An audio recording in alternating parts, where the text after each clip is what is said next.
Hi welcome back to my YouTube channel. So last ವಿಡಿಯೋದಲ್ಲಿ S C ಅಂದರೆ ಏನು, ಅದರ ಇಂಪಾರ್ಟೆನ್ಸ್ ಏನಂತ ನಾವು ಆಲ್ರೆಡಿ ನೋಡಿ ಆಗಿದೆ.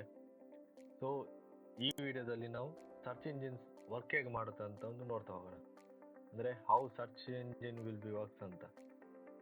ಅಂದರೆ ನಾರ್ಮಲ್ ಆಗಿ ಎಲ್ರಿಗೂ ಗೊತ್ತಿರಲ್ಲ, ಅಂದರೆ ಸರ್ಚ್ ಇಂಜಿನ್ಸ್ ಅಂದರೆ ಯಾವ ರೀತಿ ವರ್ಕ್ ಆಗುತ್ತೆ ಅಂತ. ಸರ್ಚ್ ಇಂಜಿನ್ಸ್ ಅಂತ ಗೂಗಲ್ ಅಂತ ತಿಳ್ಕೊಬೇಡಿ. ಗೂಗಲ್ ಅನ್ನೋದೊಂದು ಕಂಪನಿ, ಸರ್ಚ್ ಇಂಜಿನ್ಸ್ ಬೇರೆನೆ. ಓಕೆ, ಸರ್ಚ್ ಇಂಜಿನ್ಸ್ ಅಂದರೆ ಎಕ್ಸಾಂಪಲ್ ಆಗಿ ಗೂಗಲ್ ಅಂತ ತಗೊಳ್ಬೋದು, ಅದು ಕಂಪನಿ. ಬಿಂಗ್ ಇರ್ಬೋದು, ಡಗ್ ಡಗ್ಗೋ ಇರ್ಬೋದು, ಇಂಡೆಕ್ಸ್ ಇರ್ಬೋದು, ಯಾಹೂ ಇರ್ಬೋದು. ಇದು ಆಲ್ರೆಡಿ ಮುಂಚಿನ ವಿಡಿಯೋದಲ್ಲಿ ಹೇಳಿದ್ವಿ. ಸೊ ಯಾರೆಲ್ಲ ಮುಂಚಿನ ವಿಡಿಯೋ ನೋಡಿಲ್ವೋ, ಸೊ ಮೊದಲು ಅದನ್ನು ನೋಡಿ ಆಮೇಲೆ ಇದಕ್ಕೆ ಬನ್ನಿ, ಯಾಕಂದರೆ ಕರೆಕ್ಟಾಗಿ ಅರ್ಥ ಆಗುತ್ತೆ.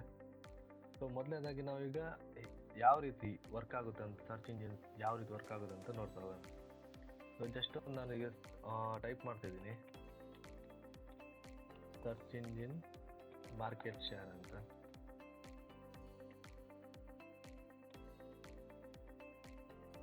ಇಲ್ಲಿ ನೀವು ನೋಡ್ತಿರ್ಬೋದು, ನಾನು ಇದೊಂದು ಕ್ವೆರಿ ನಾನು ಹಾಕಿದ್ದೀನಿ. ಕ್ವೆರಿ ಅಂದರೆ ಇನ್ನೊಂದು ಭಾಷೆಯಲ್ಲಿ ಹೇಳ್ಬೇಕಾದ್ರೆ ಕೀವರ್ಡ್. ಓಕೆ, ನಾನು ಈ ಕ್ವೆರಿಯನ್ನು ಹಾಕಿದ್ದೀನಿ. ಸೊ ನನಗೆ ಈ ರೀತಿಯ ರಿಸಲ್ಟ್ ನನಗೆ ತೋರಿಸ್ತಾ ಇದೆ ಇದು. ಓಕೆ, ಯಾವುದೆಲ್ಲ ಇದೆ, ಒಂದು ಸ್ಟಾರ್ ಕೌಂಟರ್ ಗ್ಲೋಬಲ್ ಸ್ಟಾರ್ಸ್ ಅಂತಿದೆ, ಎಷ್ಟು ಒಪೆರಲ್ ಅಂತ ಇದೆ, ಈ ರೀತಿ ನಿಮಗೆ ತೋರಿಸ್ತಾ ಇದೆ. ಓಕೆ, ಸೊ ಮೊದಲು ನಾವೊಂದು ಯಾವ ರೀತಿ ಇದು ವರ್ಕ್ ಆಗುತ್ತೆ ಅಂತ ನೋಡ್ತಾ ಹೋಗೋಣ.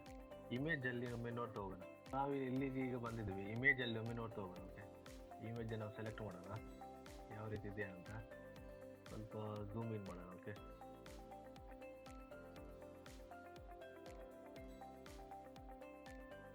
ಕರೆಕ್ಟಾಗಿರುವ ನಮಗೊಂದು ಇಮೇಜ್ ನಮಗೆ ಕಾಣಲಿಕ್ಕೆ ಸಿಕ್ಕಿದ್ರೆ ಓಕೆ. ನೋಡೋಣ, ಇದು ನೋಡ್ತಾ ಹೋಗೋಣ ಇಲ್ಲಿ ಕಾಣಲಿಕ್ಕೆ ಸಿಗುತ್ತಾ ಅಂತ ಒಮ್ಮೆ. ಸೊ ಇಲ್ಲಿ ನೀವು ನೋಡ್ತಿರ್ಬೋದು. ಓಕೆ, ಇಲ್ಲಿ ನೀವು ನೋಡಿ, ಇಲ್ಲಿ ಟಾಪ್ ಸರ್ಚ್ ಇಂಜಿನ್ಸ್ 2024 ಅಂತ ಇದೆ, ಆಲ್ ಪ್ಲಾಟ್ಫಾರ್ಮ್ ಅಂತ ಇದೆ ನೋಡಿ. ಇಲ್ಲಿ ಗೂಗಲ್ ನೋಡಿ 90.48 ಇದೆ ಮಾರ್ಕೆಟ್ ಶೇರ್. ಬಿಂಗ್ ನೋಡಿ 3% ಮಾತ್ರ ಇರೋದು. ಇಂಡೆಕ್ಸ್ ನೋಡಿ, ಯಾಹೂ ನೋಡಿ, ಬೈಡು ನೋಡಿ, ಡಗ್ ಡಗ್ ನೋಡಿ.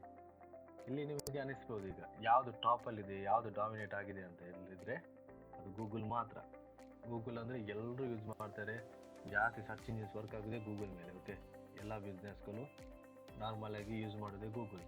ಸೊ ನಿಮಗೆ ಇದು ಕ್ಲಿಯರ್ ಆಗಿದೆ ಅಂತ ಅನ್ಕೊಳ್ತೀವಿ. ಗೂಗಲ್ ಯಾಕೆ ಇಷ್ಟು ಫೇಮಸ್ ಇದೆ ಅಂದರೆ ಇದೇ ಕಾರಣಕ್ಕೆ. ಯಾಕೆಂದರೆ ಇಲ್ಲಿ ನೀವು ಮಾರ್ಕೆಟ್ ಶೇರ್ ನೀವು ನೋಡ್ತಿರ್ಬೋದು 90.48 ಇದೆ.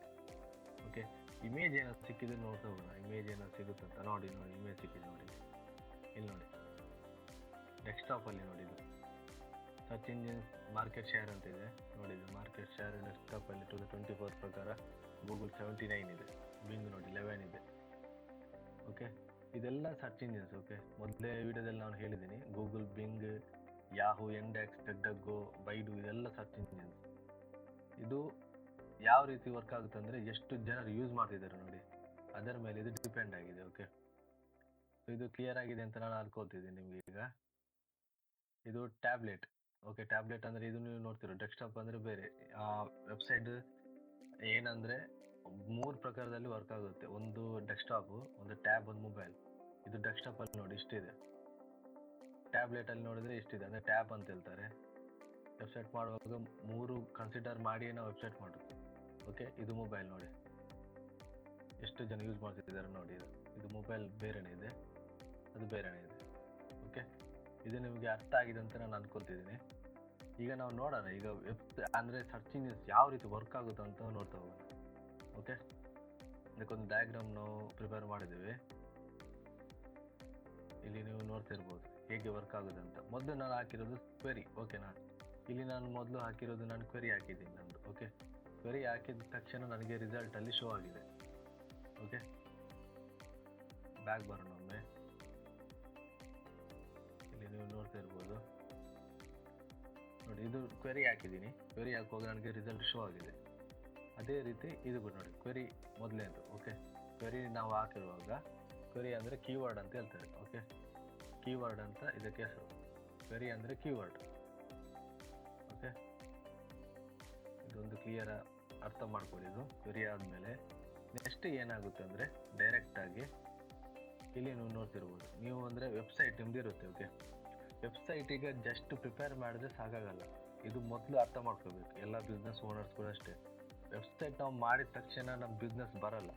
ವೆಬ್ಸೈಟ್ ನಾವು ಮಾಡೋದು ಓಕೆ, ಕಂಪೇರೇಟಿವ್ಲಿ ಹೇಗೆ ಅಂದರೆ ಈಗ ಗೂಗಲ್ಗೆ ನಾವು ಇದು ಮಾಡ್ತೀವಿ. ಓಕೆ, ವೆಬ್ಸೈಟ್ ಮಾಡಿದ್ವಿ ನಾವು ಗೂಗಲಲ್ಲಿ ಲಿಸ್ಟ್ ಮಾಡಲಿಕ್ಕೆ. ಗೂಗಲಲ್ಲಿರುವ ಜನ ವೆಬ್ಸೈಟಿಗೆ ಬರಬೇಕು, ಟ್ರಾಫಿಕ್ ಬರಬೇಕಂತ. ಯಾಕೆಂದರೆ ನೀವು ವೆಬ್ಸೈಟ್ ಮಾಡಿರೋದು ಓಕೆ, ಬಟ್ ಟ್ರಾಫಿಕ್ ಇರೋದಲ್ಲಿ ಗೂಗಲಲ್ಲಿ ಇರೋದು. ಆ ಟ್ರಾಫಿಕ್ ನಿಮ್ಮ ವೆಬ್ಸೈಟಿಗೆ ಬರಬೇಕು. ನಿಮ್ಮ ವೆಬ್ಸೈಟಿಗೆ ಬಂದರೆ ಮಾತ್ರ ಏನಾಗುತ್ತೆ, ನಿಮಗೆ ಲೀಡ್ಸ್ ಬರುತ್ತೆ, ಅಥವಾ ನಿಮಗೆ ಟ್ರಾಫಿಕ್ ಜಾಸ್ತಿ ಆಗುತ್ತೆ, ನಿಮ್ಮ ಬಿಸ್ನೆಸ್ ಗ್ರೋತ್ ಆಗುತ್ತೆ. ಸೊ ವೆಬ್ಸೈಟ್ ಅದು ನಾವು ಮಾಡಿರೋದು ಸರ್ಚ್ ಇಂಜಿನ್ಸ್ಗೆ. ಓಕೆ, ಅದೊಂದು ಕನೆಕ್ಷನ್. ಓಕೆ, ನೆಕ್ಸ್ಟ್ ಮೊದಲನೇ ಸ್ಟೆಪ್ ಏನಂದರೆ ಕ್ರಾಲಿಂಗ್ ಆಗುತ್ತೆ. ಕ್ರಾಲ್ ಆಗೋದು ಏನಂದರೆ, ಈಗ ಎಕ್ಸಾಂಪಲ್ ಅಂದರೆ ಸ್ಕ್ಯಾನ್ ಆಗೋದು. ಓಕೆ, ಕ್ರಾಲ್ಗೆ ಇನ್ನೊಂದು ಹೆಸರು ಸ್ಕ್ಯಾನ್ ಆಗೋದು. ಈಗ ನೀವು ಯಾವುದಾದ್ರೂ ಕ್ವೆರಿ ನೀವು ಹಾಕ್ತಿದ್ರಂತ ಅನ್ಕೊಳ್ಳಿ, ಕ್ವೆರಿ ಹಾಕಿದ ತಕ್ಷಣ ಏನಾಗುತ್ತೆ ಅಂದರೆ ಬ್ಯಾಕ್ಗ್ರೌಂಡಿಂದ ಮೊದಲೇ ಸ್ಟೆಪ್ ಇರೋದು ಕ್ರಾಲಿಂಗ್. ಅಂದರೆ ಯಾವ ಕ್ವೆರಿ ಹಾಕಿದ್ದೀರಿ ನೋಡಿ, ಅದರ ಮೇಲೆ ರಿಸಲ್ಟ್ ಅದು ಶೋ ಮಾಡಲಿಕ್ಕೆ ಸ್ಟಾರ್ಟ್ ಮಾಡೋದು, ಅದು ಸ್ಕ್ಯಾನ್ ಮಾಡುತ್ತೆ. ಈಗ ನಾರ್ಮಲ್ ಆಗಿ ಈಗ ಒಂದು ಎಕ್ಸಾಂಪಲ್ ನೋಡ್ತಾ ಹೋಗೋಣ. ನಾನೊಂದು ಸೈಟ್ ಇದು ಓಪನ್ ಮಾಡ್ತಿದ್ದೀನಿ ನೋಡಿ. ಈಗ ಸೊ ಈ ಸೈಟ್ ಓಪನ್ ಆಗಿದೆ ಅಂದ್ಕೊಳ್ಳಿ, ಯಾವತ್ತೂ ಕೂಡ ಅಷ್ಟೇ ಕ್ರಾಲಿಂಗ್ ಆಗೋದು ಟಾಪಿಂದ ಬಾಟಮ್. ಓಕೆ, ಮೇಲ್ಗಡೆಯಿಂದ ಕೆಳಗಡೆ ಬರೋದು ಕ್ರಾಲಿಂಗ್ ಅಂದರೆ. ಓಕೆ, ಇದರ ಒಳಗಡೆ ಏನಿರುತ್ತೆ, ಸ್ಪೈಡರ್ ಬೋರ್ಡ್ಸ್ ಎಲ್ಲ ಇರುತ್ತೆ, ಅವರದ್ದೇ ಆದ ಕ್ರಾಲಿಂಗ್ ಅಂದರೆ ಗೂಗಲ್ ಇದ್ದು ಅದರದ್ದೇ ಆದ ಒಂದು ಸ್ಪೈಡರ್ ಬೋರ್ಡ್ಸ್ ಅಂತ ಏನು ಹೇಳ್ತಾರೆ ನೋಡಿ, ಅಂತ ಹೇಳ್ಬೋದು. ಓಕೆ, ನೀವು ಅಷ್ಟು ಸುಲಭವಾಗಿ ಅರ್ಥ ಮಾಡಬೇಕಂದ್ರೆ ಆ ರೀತಿ ಏನು ಮಾಡುತ್ತೆ ಅಂದರೆ ಟಾಪ್ ಟು ಬಾಟಮ್ ಕ್ರಾಲ್ ಮಾಡುತ್ತೆ. ಓಕೆ, ಸ್ಕ್ಯಾನ್ ಮಾಡುತ್ತೆ ಎಲ್ಲ ರಿಸಲ್ಟ್. ಯಾವ ನಾನು ಕ್ವೆರಿ ಹಾಕಿದ್ದೀನೋ, ಯಾವ ನಾನು ಕೀವರ್ಡ್ ಹಾಕಿದ್ದೀನೋ, ಅದರ ರಿಲೇಟೆಡ್ ನನಗೆ ಯಾವ್ದು ಸೂಟ್ ಆಗುತ್ತೆ ನೋಡಿ, ಅದನ್ನದು ಕ್ರಾಲ್ ಮಾಡುತ್ತೆ.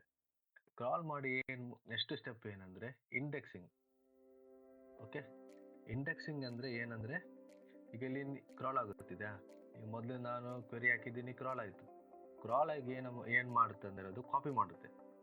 ಕಾಪಿ ಮಾಡಿ ಡೈರೆಕ್ಟಾಗಿ ಎಲ್ಲಿ ಹೋಗುತ್ತೆ ಅಂದರೆ ನಿಮ್ಮದು ಡಾಟಾ ಸೆಂಟರ್ ಅಂತ ಒಂದು ಆಪ್ಷನ್ ಸಿಗುತ್ತೆ. ಇದು ನಾನು ಆಲ್ರೆಡಿ ಹೇಳಿದ್ದೀನಿ ಅಂತ ಮುಂಚಿನ ವೀಡಿಯೋದಲ್ಲಿ, ಯಾವುದಾದ್ರೂ ಅಂದರೆ ಡಾಟಾ ಸೆಂಟರ್ ಅಂತ ಒಂದು ಆಪ್ಷನ್ ಸಿಗುತ್ತೆ. ಓಕೆ, ನಾವು ಏನು ಕಾಪಿ ಆಗುತ್ತೆ ಇಲ್ಲಿ ಇಂಡೆಕ್ಸಿಂಗಲ್ಲಿ, ಇಂಡೆಕ್ಸಿಂಗ್ ಅಂದರೆ ಗುರುತು ಮಾಡೋದು. ಓಕೆ, ಅಂದರೆ copy and put into the data centre ಅಂತ ಹೇಳ್ತಾರೆ. ಅಂದರೆ ಕ್ರಾಲಿಂಗ್ ಆದಮೇಲೆ ಡೈರೆಕ್ಟಾಗಿ ನೆಕ್ಸ್ಟ್ ಸ್ಟೆಪ್ ಬರೋದೇ ಇಂಡೆಕ್ಸಿಂಗ್. ಯಾವ ಕ್ವೆರಿ ನಾನು ಹಾಕಿದ್ದೀನೋ ಅದರ ರಿಲೇಟೆಡ್ ಇಂಡೆಕ್ಸಿಂಗ್ ಆಗುತ್ತೆ. ಓಕೆ, ಅದರ ನೆಕ್ಸ್ಟ್ ಅಂದರೆ ಬರೋದೇ ಅಲ್ಗಾರಿದಮ್ ಮ್ಯಾಟರ್ಸ್. ಅದು ಎಲ್ಲಿ ಬರುತ್ತೆ ಅಂದರೆ ಪ್ರೊಸೆಸಿಂಗ್. ಓಕೆ, ಕ್ರಾಲ್ ಆದಮೇಲೆ ಇಂಡೆಕ್ಸಿಂಗ್ ಆದಮೇಲೆ ಅದು ಪ್ರೊಸೆಸಿಂಗ್ ಆಗುತ್ತೆ. ಪ್ರೊಸೆಸಿಂಗ್ ಹೇಗೆ ಆಗುತ್ತೆ ಅಂದರೆ ನೀವು ನೋಡ್ತಿರ್ಬೋದು, ಅಲ್ಗೋರಿದಮ್ ಪ್ರಕಾರ. ಅಂದರೆ ಸರ್ಚ್ ಇಂಜಿನ್ಸಲ್ಲಿ ಪರ್ಟಿಕ್ಯುಲರ್ ಆಗಿ ಪ್ರತಿಯೊಂದಕ್ಕೊಂದು ಅಲ್ಗೋರಿದಮ್ ಅಂತ ಇರುತ್ತೆ. ಓಕೆ, ಅಲ್ಗೋರಿದಮ್ ಬಗ್ಗೆ ನೆಕ್ಸ್ಟ್ ವೀಡಿಯೋದಲ್ಲಿ ನೋಡ್ತಾ ಹೋಗೋಣ. ಬಟ್ ಪ್ರೊಸೆಸಿಂಗಲ್ಲಿ ಮೇಯ್ನ್ ಇರೋದೇ ಅಲ್ಗೋರಿದಮ್. ಅಂದರೆ ಗೂಗಲ್ ಇದ್ದು ಕೆಲವು ಅಲ್ಗೋರಿದಮ್ ಇರುತ್ತೆ, ನಾವು ಅದರ ಪ್ರಕಾರವಾಗಿ ನಾವು ನಮ್ಮದು ಏನಿದೆ ನಾವು ಮಾಡ್ತಾ ಹೋಗ್ಬೇಕು. ಆ ರೀತಿ ಮಾಡಿದರೆ ಮಾತ್ರ ನಮಗೆ ಅದು ಪ್ರೊಸೆಸಿಂಗ್ ಆಗುತ್ತೆ, ಅಥವಾ ಏನು ಹೇಳ್ತೀರಾ ನಮ್ಮ ಪೇಜ್ ಟಾಪಲ್ಲಿ ಬರಲಿಕ್ಕೆ ಸಹಾಯ ಆಗುತ್ತೆ. ಓಕೆ, ಈಗ ಅನ್ಎಥಿಕಲ್ ಟ್ಯಾಕ್ಟಿಕ್ಸ್ ಅಂತ ಇರುತ್ತೆ ಅದರಲ್ಲಿ, ಯಾವುದರಲ್ಲಿ ಸರ್ಚ್ ಇಂಜಿನ್ಸಲ್ಲಿ ಅಂದರೆ SEOದಲ್ಲಿ. ಓಕೆ, ಒಂದು ವೈಟ್ ಹ್ಯಾಟ್ ಅಂತ ಇದೆ, ಒಂದು ಬ್ಲ್ಯಾಕ್ ಹ್ಯಾಟ್ ಅಂತ ಇದೆ, ಒಂದು ಗ್ರೇ ಹ್ಯಾಟ್ ಅಂತ ಇದೆ. ಓಕೆ, ವೈಟ್ ಹ್ಯಾಟ್ ಅಂದರೆ ಡೈರೆಕ್ಟಾಗಿ ಅಂದರೆ ಗೂಗಲ್ ಇದು ಯಾವುದೆಲ್ಲ ಅದು ಅಲ್ಗೋರಿದಮ್ ಇದೆ, 4 ಅಪ್ಡೇಟ್ಸ್ ಇದೆ, ಅದನ್ನು ಯೂಸ್ ಮಾಡ್ಕೊಂಡು ಮಾಡೋದು SEOದು ಹೆಸರೇ white hat. Okay, next black hat ಅಂದರೆ ಅನ್ಎಥಿಕಲ್ ಆಗಿ ಮಾಡ್ತಾರೆ. ಓಕೆ, ಬ್ಲ್ಯಾಕ್ ಹ್ಯಾಟ್ ಅಂದರೆ ಅನ್ಎಥಿಕಲ್ ಆಗಿ ಮಾಡೋದು, ಅಂದರೆ ಅವತ್ತು ಸ್ಪ್ಯಾಮಿಂಗ್ ಎಲ್ಲ ಮಾಡ್ತಾರೆ, ಸ್ಟಫಿಂಗ್ ಎಲ್ಲ ಮಾಡ್ತಾರೆ. ಅಂದರೆ ಗೂಗಲ್ ಇದು ಏನಿದೆ ರೂಲ್ಸ್ ಆ್ಯಂಡ್ ರೆಗ್ಯುಲೇಷನ್, ಅದಕ್ಕೆ ಅವರು ಜಾಸ್ತಿ ಹೊತ್ತು ಕೊಡಲ್ಲ. ಓಕೆ, ಒಂದು ವೈಟ್ ಹ್ಯಾಟ್, ಒಂದು ಬ್ಲ್ಯಾಕ್ ಹ್ಯಾಟ್, ಇನ್ನೊಂದು ಗ್ರೇ ಹ್ಯಾಟ್ ಅಂತ ಬರುತ್ತೆ. ಓಕೆ, ಗ್ರೇ ಹ್ಯಾಟ್ ಅಂದರೆ ಇದರದ್ದು ಮಿಕ್ಸರ್. ಓಕೆ, ಅಂದರೆ ಗೂಗಲ್ ಅಲ್ಗೋರಿದಮ್ ಕೂಡ ಫಾಲೋ ಮಾಡ್ತಾರೆ ಆ್ಯಂಡ್ ಸ್ಟಫಿಂಗ್ ಕೂಡ ಮಾಡ್ತಾರೆ, ಅಂದರೆ ಅನ್ಎಥಿಕಲ್ ಕೂಡ ಮಾಡ್ತಾರೆ. ಅದು ಗ್ರೇ ಹ್ಯಾಟ್ ಅಂತ ಹೇಳ್ತಾರೆ. ಬಟ್ ಗೂಗಲ್ ಏನು ರೆಕಮೆಂಡ್ ಮಾಡ್ತಾರೆ ಅಂದರೆ ವೈಟ್ ಹ್ಯಾಟ್ ಮಾತ್ರ ರೆಕಮೆಂಡ್ ಮಾಡೋದು. ಅದು ಎಲ್ಲಿ ಅಂದರೆ ಪ್ರೊಸೆಸಿಂಗಲ್ಲಿ. ಅಂದರೆ ಅಲ್ಗೋರಿದಮ್ ಏನಿದೆ ಗೂಗಲ್ ಇದ್ದು, ಸರ್ಚ್ ಇಂಜಿನ್ಸ್ ಇದೇನು SEOದು ಏನಿದೆ ಅಲ್ಗೋರಿದಮ್, ಅದನ್ನು ನಾವು ಪಕ್ಕಾಗಿ ಫಾಲೋ ಮಾಡಬೇಕು. ಅದು ಮಾಡಿದರೆ ಮಾತ್ರ ಅದು ನೆಕ್ಸ್ಟ್ ಪ್ರೊಸೆಸಿಂಗ್ ಆಗುತ್ತೆ. ಇನ್ನು ಲಾಸ್ಟ್ ಏನಂದರೆ ಪ್ರೊಸೆಸಿಂಗ್ ಅಂದರೆ ಫೆಚಿಂಗ್ ಆಗುತ್ತೆ. ಓಕೆ, ಮೊದಲಿಂದ ಕ್ರಾಲಿಂಗ್ ಆಗುತ್ತೆ, ನೆಕ್ಸ್ಟ್ ಇದು ಇಂಡೆಕ್ಸಿಂಗ್ ಆಗುತ್ತೆ, ಪ್ರೊಸೆಸಿಂಗ್ ಆಗುತ್ತೆ, ಎಲ್ಲ ಮೆಥಡಲ್ಲಿ. ಆ್ಯಂಡ್ ಲಾಸ್ಟಿಗೆ ಆಗೋದು ಫೆಚಿಂಗ್. ಫೆಚಿಂಗ್ ಅಂದರೆ ನಮ್ಗೆ ಯಾವ ರಿಸಲ್ಟ್ ನಮಗೆ ಬೇಕು ನೋಡಿ, ನೀಡ್ಫುಲ್ ನಮ್ಗೆ ಯಾವ್ದು ರಿಸಲ್ಟ್ ಅದು ನಮಗೆ ಎದುರುಗಡೆ ಶೋ ಮಾಡುತ್ತೆ. ಈಗ ನೋಡಿ, ನಾನೊಂದು ಕ್ವೆರಿ ಹಾಕಿದ್ದೀನಿ ಬ್ಯಾಕ್ಗ್ರೌಂಡಿಂದ. ಇದು ಮೊದಲಿನ ಕ್ವೆರಿ ಹಾಕಿದ್ದೀನಿ, ನಾನು ಕ್ವೆರಿ ಹಾಕಿದ ತಕ್ಷಣ ಏನಾಯ್ತಂದರೆ ಬ್ಯಾಕ್ಗ್ರೌಂಡಿಂದ ಕ್ರಾಲಿಂಗ್ ಆಯಿತು. ಕ್ರಾಲಿಂಗ್ ಆದಮೇಲೆ ಇಂಡೆಕ್ಸಿಂಗ್ ಆಯಿತು. ಇಂಡೆಕ್ಸಿಂಗ್ ಆದಮೇಲೆ ಪ್ರೊಸೆಸಿಂಗ್ ಆಯಿತು. ಪ್ರೊಸೆಸಿಂಗ್ ಆದಮೇಲೆ ನನಗೆ ಇಲ್ಲಿ ಫೆಚಿಂಗ್ ಆಗಿ ನನಗೆ ಯಾವ ರಿಸಲ್ಟ್ ಬೇಕು ನೋಡಿ ನನಗೆ ಬಂದಿದೆ. ಸೊ ಈಗ ನೀವು ಅರ್ಥ ಆಯ್ತು ಅಂತ ನಾನು ಅನ್ಕೊಳ್ತೀನಿ. ವೆಬ್ಸೈಟ್ ಅಂದರೆ ಸರ್ಚ್ ಇಂಜಿನ್ಸ್ ವರ್ಕ್ ಆಗೋದು ಈ ರೀತಿ ವೆಬ್ಸೈಟಲ್ಲಿ ನಿಮ್ಮದು. ಓಕೆ, ಈ ರೀತಿ ನಿಮ್ಮದು ವರ್ಕ್ ಆಗುತ್ತೆ. ಇಲ್ಲಿ ಇನ್ನೊಂದು ಹೇಳಬೇಕಂದ್ರೆ ನಿಮಗೀಗ ಯಾವುದೋ ಒಂದು ವೆಬ್ಸೈಟ್ ಇರಲಿ, ಏನು ಬೇಕಾದರೂ ಇರಲಿ, ನೀವೀಗ ಗೂಗಲ್ ಅಲ್ಗೋರಿದಮ್ ಪ್ರಕಾರ ಏನಾದರೂ ಮಾಡಿದರೆ ಮಾತ್ರ ನಿಮ್ಮದು ಫಸ್ಟ್ ಪೇಜಲ್ಲಿ ಅದು ಶೋ ಆಗುತ್ತೆ. Ranking is given based on the algorithm ಅಂತ ಹೇಳ್ತಾರೆ. ಅಲ್ಗೋರಿದಮ್ ಪ್ರಾಪರಾಗಿ ಫಾಲೋ ಮಾಡಬೇಕು. ಅಲ್ಗೋರಿದಮ್ ಫಾಲೋ ಮಾಡಿದರೆ ಮಾತ್ರ ನಿಮ್ಮದು ಫಸ್ಟ್ ಪೇಜಲ್ಲಿ ಅದು ರ್ಯಾಂಕ್ ಆಗುತ್ತೆ. ಓಕೆ, ಈಗ ಒಂದು ಎಕ್ಸಾಂಪಲ್ ನಾವು ನೋಡ್ತಾ ಹೋಗೋಣ ಯಾವ ರೀತಿ ಅದು ಚೇಂಜಸ್ ಆಗುತ್ತೆ ಅಂತ. ಈಗ ಜಸ್ಟ್ ನಾನೀಗ ಟೈಪ್ ಮಾಡ್ತಿದ್ದೀನಿ ಸರ್ಚ್ ಇಂಜಿನ್ ಮಾರ್ಕೆಟ್ ಸ್ಕ್ಯಾರ್ ಇನ್ 2023. ಓಕೆ, ಇಲ್ಲಿ ನೀವು ನೋಡ್ತಾ ಇರಿ. ಮೊದಲನೇದಾಗಿ ಇದು ಬಂತು. ಓಕೆನಾ, ಸ್ಟಾರ್ ಕೌಂಟರ್ ಗ್ಲೋಬಲ್ ಅಂತ ಎಷ್ಟು ಗ್ಲೋಬಲ್ ಶೇರ್ ಇದು ಬರ್ತಾ ಇದೆ ಡಾಟಾ ಬೇಸ್. ಇದು ಎಷ್ಟಲ್ಲಿ ಸ್ಟಾರ್ ಕೌಂಟರ್ ಗ್ಲೋಬಲ್ ಇದು ಬರ್ತಾ ಇದೆ, ಈ ರೀತಿ ಬರ್ತಾ ಇದೆ ಸಿಮಿಲರ್.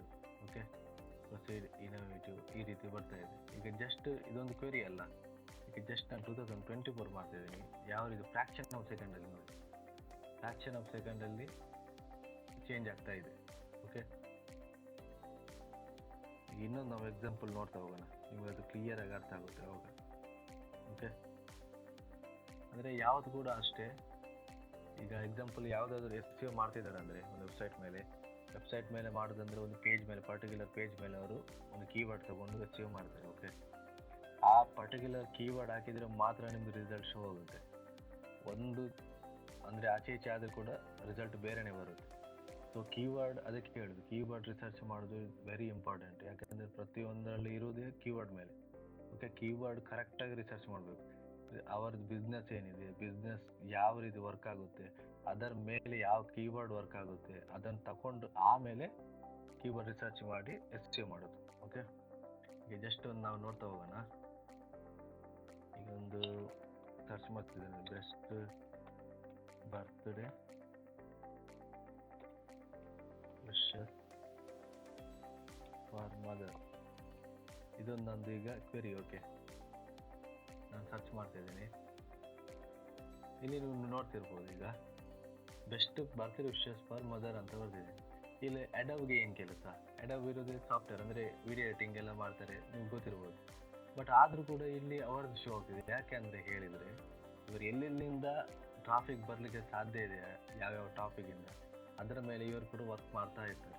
ಓಕೆ, ಇದಕ್ಕೆ ಸಂಬಂಧನೇ ಇರೋದಿಲ್ಲ, ಆದರೂ ಕೂಡ ಅವ್ರು ಮಾಡ್ತಾರೆ. ಯಾಕೆಂದರೆ ಇಲ್ಲಿ ಗೂಗಲಲ್ಲಿ ಟ್ರಾಫಿಕ್ ಇದೆ. ಓಕೆ, ಆ ಟ್ರಾಫಿಕನ್ನು ಎನ್ಕ್ಯಾಶ್ ಮಾಡಬೇಕಂತ ಇವರು ಈ ರೀತಿ ಎಲ್ಲ ಮಾಡ್ತಾರೆ. ನೋಡಿ, ಇಲ್ಲಿ ಗುಡ್ ಹೌಸ್ ಕೀಪಿಂಗ್ ಅಂತ ಬೇರೆನೇ ಇದೆ. ಇದು ನೋಡಿ, ಈ ರೀತಿ ವರ್ಕ್ ಆಗ್ತಿದೆ. ಈಗ ಒಂದು ಜಸ್ಟ್ ನಿಮ್ಗೆ ತೋರಿಸ್ತಿದ್ದೀನಿ. ಇಲ್ಲಿ ವಿಶಸ್ ಇದೆ ಅಲ್ಲ, ಇದನ್ನು ನಾನು ಜಸ್ಟ್ ಒಂದು ವಿಶ್ ಅಂತ ಮಾಡ್ತೇನೆ. ನೋಡಿ, ಈಗ ನನ್ನಲ್ಲಿ ಕೀವರ್ಡ್ ಈಗ ಚೇಂಜ್ ಆಯಿತು, ಅಂದರೆ ವೆರಿ ನಂದಲ್ಲಿ ಚೇಂಜ್ ಆಗಿದೆ. ವಿಶ್ ಮಾಡಿ ಎಂಟರ್ ಮಾಡ್ತಾ ಇದ್ದೀನಿ. ಇಲ್ಲಿ ನೋಡಿ ಅಡಬ್ ಬಂದಿದೆ. ಇಲ್ಲಿ ನೋಡಿ ಆಗಿದ್ದದ್ದು ಚೇಂಜ್ ಆಗ್ತಾ ಇದೆ ಈಗ. ಓಕೆ, ಅಂದರೆ ಒಂದೊಂದು ಸ್ಪೇಸ್ ಇರ್ಬೋದು, ಒಂದು ವರ್ಡ್ ಇರ್ಬೋದು, ಒಂದು ಲೆಟರ್ ಕ್ಯಾರೆಕ್ಟರ್ ಇರ್ಬೋದು, ಒಂದು ಚೇಂಜ್ ಆದರೂ ನಿಮ್ಮ ಕೀವರ್ಡ್ ಚೇಂಜ್ ಆಗುತ್ತೆ. ಈ ಎಕ್ಸಾಂಪಲ್ ಒಂದು ವೆಬ್ಸೈಟ್ ಒಳಗೆ ಹೋಗಿಬಿಡೋಣ ಈಗ. ಓಕೆ, ನಾನಿಲ್ಲಿ ಇರ್ಬೋದು, ನಾನೊಂದು ಹಾಕಿದ್ದೀನಿ, ಈಗ ಕ್ವೆರಿ ಹಾಕಿದ್ದೀನಿ. ಸೊ ಅದರ ಪ್ರಕಾರ ಆಗಿ ನಾನು ಈಗ ಒಂದು ವೆಬ್ಸೈಟ್ಗೆ ಹೋಗ್ತಾ ಇದ್ದೀನಿ. ಅಂದರೆ ಕ್ರೋಲ್ ಆಯಿತು, ಕ್ರೋಲ್ ಆದಮೇಲೆ ಈಗ ಇಂಡೆಕ್ಸಿಂಗ್ ಆಗ್ತಾಯಿದೆ. ಈಗ ಪ್ರೊಸೆಸಿಂಗ್ ಆಗಿ ನನಗೆ ರಿಸಲ್ಟ್ ಏನಿದೆ ಶೋ ಆಗ್ತಿದೆ. ಓಕೆ, ಇಲ್ಲಿ ನೀವು ನೋಡ್ತಿರ್ಬೋದು ಒಂದೊಂದು ಪೇಜಸ್ ಇದೆ. ಓಕೆ, ಮೆನು ಅಂತ ಹೇಳ್ಬೋದು, ಅದು ಪೇಜಸ್ ಕೂಡ ಇರ್ಬೋದು. ಇದು ಮೇಲ್ಗಡೆ ಮೆನು ಇದೆ, ಇದು ಪೇಜಸ್. ಓಕೆ, ಇಲ್ಲಿ ನೀವು ನೋಡ್ತಿರ್ಬೋದು 98 sweet birthday wishes to celebrate your mom ಅಂತಿದೆ. ಇದೊಂದು ಕೀವರ್ಡ್ ಅಂತ ಅನ್ಸ್ಕೊಳ್ಳಿ.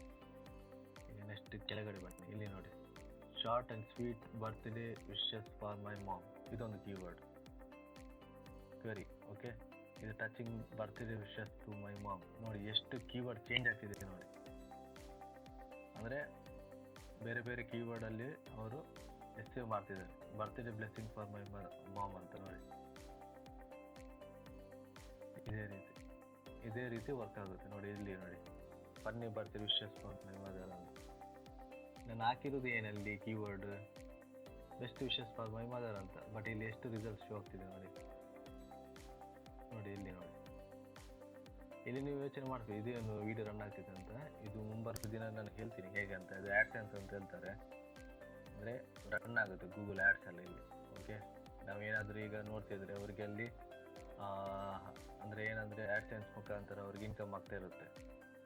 ಓಕೆ, ನಾನು ಯಾಕೆ ಇದು ತೋರಿಸಿದ್ದೀನಿ ಅಂದರೆ ಒಂದು ಕೀವರ್ಡ್ ಹಾಕಿದ ಮೇಲೆ ಎಷ್ಟೆಲ್ಲ ಚೇಂಜಸ್ ಆಗ್ತಿದೆ ಅಂತ ನೀವು ನೋಡಿದ್ದೀರ ಅಂತ ಅನ್ಕೊಳ್ತೀನಿ. ಓಕೆ, ಈ ರೀತಿ ವರ್ಕ್ ಆಗುತ್ತೆ. ಓಕೆ, ಈಗ SEO ಅಂದರೆ ಈಗ ಎಕ್ಸಾಂಪಲ್ ನಿಮಗೆ ಏನಾದರೂ ಒಂದು ಕ್ಲೈಂಟ್ ಏನಾದರೂ ಸಿಕ್ಕಿದೆ ಅಂತ ಅನ್ಸ್ಕೊಳ್ಳಿ. ಈಗ ಕ್ಲೈಂಟ್ ಏನಂದರೆ ನೀವು SEOದಲ್ಲಿ ಮೇಯ್ನ್ ಆಗಿರೋದು ಫೇಕ್ ಕಮಿಟ್ಮೆಂಟ್ಸ್ ಎಲ್ಲ ಮಾಡ್ಬೋದು. ಅಂದರೆ 1-2 ಮಂತಲ್ಲಿ ನಿಮ್ಮದು ವೆಬ್ಸೈಟ್ ನಾನು ರ್ಯಾಂಕ್ ತಂದು ಬಿಡ್ತೀನಿ ಫಸ್ಟ್ ಪೇಜಲ್ಲಿ, ಇಂಥದ್ದೆಲ್ಲ ಆಗಲ್ಲ. ಓಕೆ, ಮಿನಿಮಮ್ ಅಂದರೆ 4 to 6 ಮಂತ್ ಬೇಕು, ಅಥವಾ 8 ಮಂತ್ಸ್ ಅಂತೂ ಬೇಕೇ ಬೇಕು ಕರೆಕ್ಟಾಗಿ ಪ್ರಾಪರಾಗಿ ಕೆಲಸ ಮಾಡಬೇಕಿದ್ರೆ. ಮತ್ತು SEO ಎಲ್ಲ ಅವರ್ಲಿ ಬೇಸಿಸ್ ಮೇಲೆ ಆಗೋದು. ಓಕೆ, ನಿಮ್ದೀಗ ಎಕ್ಸಾಂಪಲ್ ಒಂದು ಕ್ಲೈಂಟ್ ಹೇಳ್ತಾರೆ ನಿಮಗೆ, ನನಗೆ ವೆಬ್ಸೈಟ್ ಇದೆ, ನನ್ನದೊಂದು ರ್ಯಾಂಕ್ ಮಾಡಿಕೊಡಿ ಅಂತ. ಮೊದಲು ಕೇಳಬೇಕು ಅವ್ರ ಹತ್ರ ಏನು ನಿಮ್ಮದು ರಿಕ್ವೈರ್ಮೆಂಟ್ ಏನಿದೆ ಅಂತ. ಅದು ಕರೆಕ್ಟಾಗಿ ಅವ್ರು ಕೂಡ ನಾಲೆಜ್ ಇರೋಲ್ಲ, ಅಂದರೆ ವೆಬ್ಸೈಟ್ ಮೇಲೆ ಇದು ಮಾಡಲಿಕ್ಕೆ ಆಗೋದಿಲ್ಲ. ಓಕೆ, ಪರ್ಟಿಕ್ಯುಲರ್ ಒಂದು ಪೇಜ್ ಮೇಲೆನಾ ನಿಮ್ಗೆ ಯಾವುದೋ ಕೀವರ್ಡ್ 95% ಕ್ಲೈಂಟ್ ಅವ್ರು ನಿಮ್ಗೆ ಕೊಡ್ತಾರೆ, ಯಾವ ಕೀವರ್ಡ್ ನನಗೆ ಬೇಕು ಅದರ ಮೇಲೆ ನನಗೆ SEO ಮಾಡಿಕೊಡಿ ಅಂತ. ಓಕೆ, ಅದು ಅವರ್ಲಿ ಬೇಸಿಸ್ ಮೇಲೆ ಆಗುತ್ತೆ. ರೇಟ್ ಎಲ್ಲ ಫಿಕ್ಸ್ ಆಗೋದು ಅದರ ಕೀವರ್ಡ್ ಮೇಲೆ. ಒಬ್ಬೊಬ್ಬರು 5,000 ತಗೊಳ್ತಾರೆ ಒಂದು ಕೀವರ್ಡ್ಗೆ, 3,000 ತಗೊಳ್ತಾರೆ, 2,000 ತಗೊಳ್ತಾರೆ, ಹೇಳಲಿಕ್ಕಾಗಲ್ಲ, ಅದು ಅವರವರದ್ದು. ಓಕೆ, ಒಂದು ವೀಕ್ಲಿ 5 hours 10 hours ಅದರ ಮೇಲೆ ವರ್ಕ್ ಮಾಡಿದರೆ ಸಾಕಾಗುತ್ತೆ. ಇಂಟರ್ನ್ಯಾಷನಲ್ ಎಲ್ಲ ಸಿಕ್ಕಿದರೆ ಅಪ್ವರ್ಕಲ್ಲೆಲ್ಲ ಟ್ರ್ಯಾಕಿಂಗ್ ಅಂತ ಬರ್ತಾರೆ. ಓಕೆ, ಟ್ರ್ಯಾಕಿಂಗಲ್ಲಿ ಇರ್ತದೆ ಅದು, ಅಂದರೆ ನೀವು ಎಷ್ಟು ಕೆಲಸ ಮಾಡ್ತೀರ ಅಂತ ಅವ್ರು ಕೂಡ ಗೊತ್ತಾಗುತ್ತೆ. ನೀವು ಏನೆಲ್ಲ ಆ್ಯಕ್ಟಿವಿಟೀಸ್ ಮಾಡ್ತಿದ್ದೀರ ಅವ್ರ ವೆಬ್ಸೈಟಲ್ಲಿ SEOದಲ್ಲಿ, ಅದೆಲ್ಲ ಅವ್ರಿಗೆ ಗೊತ್ತಾಗುತ್ತೆ. ಓಕೆ, ಈಗ ನಿಮ್ಗೆ ಅರ್ಥ ಆಗಿದೆ ಅಂತ ನಾನು ಅಂದ್ಕೊಳ್ತೀನಿ, ಯಾವ ರೀತಿ ಸರ್ಚ್ ಇಂಜಿನ್ಸ್ ವರ್ಕ್ ಆಗುತ್ತೆ, ಯಾವ ರೀತಿ ಈಗ SEO ಪ್ರಾಜೆಕ್ಟ್ ಸಿಕ್ಕಿದ್ರು ಅದರದ್ದು ಏನೆಲ್ಲ ಪ್ರೊಸೀಜರ್ಸ್ ಇರುತ್ತೆ ಅಂತ ನಿಮ್ಗೆ ಅರ್ಥ ಆಗಿದೆ ಅಂತ ನಾನು ಅಂದ್ಕೊಳ್ತೀನಿ. ಓಕೆ, ಸೊ ಈ ವಿಡಿಯೋ ನಾನು ಇಲ್ಲಿ ಸ್ಟಾಪ್ ಮಾಡ್ತಿದ್ದೀನಿ. ನೆಕ್ಸ್ಟ್ ವಿಡಿಯೋದಲ್ಲಿ ಅಲ್ಗೋರಿದಮ್ ಬಗ್ಗೆ ನಾವು ತಿಳ್ಕೊಳ್ಳೋಣ, ಯಾವುದೆಲ್ಲ ಅಲ್ಗೋರಿದಮ್ ಇದೆ, ಯಾವ ರೀತಿ ವರ್ಕ್ ಆಗುತ್ತೆ ಅಂತ. ಸೊ ಅಲ್ಲಿವರೆಗೆ ಇನ್ನು ಮುಂಚೆದು ವಿಡಿಯೋ ಎಲ್ಲ ನೋಡಿಲ್ಲ ಅಂದರೆ, ಒಂದು ವೆಬ್ಸೈಟ್ ಡಿಸೈನಿಂಗ್ ಕೂಡ ನಾವು ಮಾಡಿದ್ದೀವಿ, ಈಗ SEO ಸ್ಟಾರ್ಟ್ ಆಗಿದೆ ಈಗ. ಸೊ ಯಾವುದೆಲ್ಲ ನೋಡಿಲ್ಲ ನೋಡಿ, ಅದನ್ನೊಮ್ಮೆ ನೋಡಿ, ಅಂದರೆ ಕರೆಕ್ಟಾಗಿ ನಿಮಗೆ ಅರ್ಥ ಆಗುತ್ತೆ.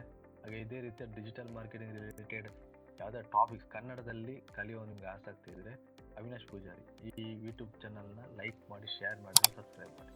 Thank you.